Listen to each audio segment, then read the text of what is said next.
Thank you, Mr. Chair. Mr. Secretary, a couple of days ago, in the last hearing when you were here, we somehow settled the issue that restitution is not a requisite for an applicant to the WPP. Is that correct? It's not in the law. But sa akin ko kasi, hindi lang po batas na nagdidictate dito. It's also what is morally right, what is expected of us. Yan po kasi, kahit hindi nilagay sa batas, mga given po yan sa ating lipunan. What do you mean by that, Mr. Secretary? Kasi wala nga sa batas yung ano. Wala nga sa batas. Yung Then, requirements ano ilalagay mo sa batas? for admission to the witness protection, ang restitution is not part of it. Yes, it is not. Oh, pero hindi ho nangangahulugan na hindi namin pwede i-layout yan depending on the case. Mr. Secretary, I am still in the stage where a particular applicant wishes to apply under that program. And there is a process. In the process, restitution is not one of the requisites. Is that correct? Opo, pero if it's in terms of this case being a financial crime, sir, this is a crime against the Mr. Secretary, financial status of the Filipino people, of the Philippine Republic. I think that it's just right. Mr. that we ask. Secretary, are you amending the provision of No, the law? sir. No, sir. But that is how we run the witness protection program. As a lawyer, Mr. Secretary, may I ask you, in a criminal prosecution, the civil liability is impliedly instituted. Is that correct? Of course. Kaya nga eh.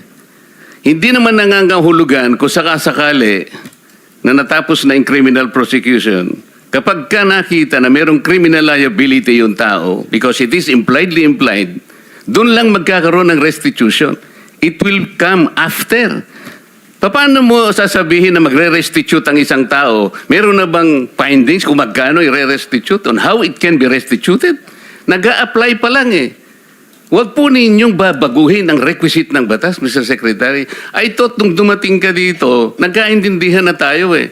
Kaya nabablar ang proceedings natin eh. Kaya nga kinote ni, siguro, ang chairman kanina gusto kong ituloy ito. Sinabi niya, nagpa-interview siya, na goodwill and sincerity should be done para i-test. Pwede ba yung ganito? I respect your opinion, sir. But It that is is not how, my opinion, it is in the law, Mr. Secretary. Yes, sir. Yes, sir. But I am operating. The arbiter Sir, is can I the speak, law. sir? May I speak, sir? Yes, you I'm are operating from the Senator Marcoleta, from the kindly allow vantage the point of the resource, reason behind the law, sir.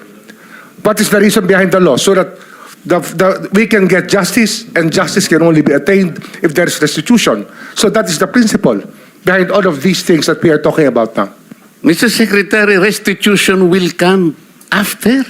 It cannot be. Sir, it can come before or after, sir. It can come before or You after. cite the law that it come before. Wala nga po sa batas eh. Sir, Huwag po ninyong babaguhin ang batas, Mr. Secretary. we are operating on a unique set of facts, and we are, all of these matters are being evaluated because the gravity of this financial crime cannot be underestimated, and that the more assets that we're able to preserve at the outset, the better for our country, sir. Mr. Secretary, I'm very sorry for such a reasoning like that. Alam mo, nakikinig I'm very ang sorry, buong sir. bansa. Also, sir, I'm very sorry too if you do not agree with me.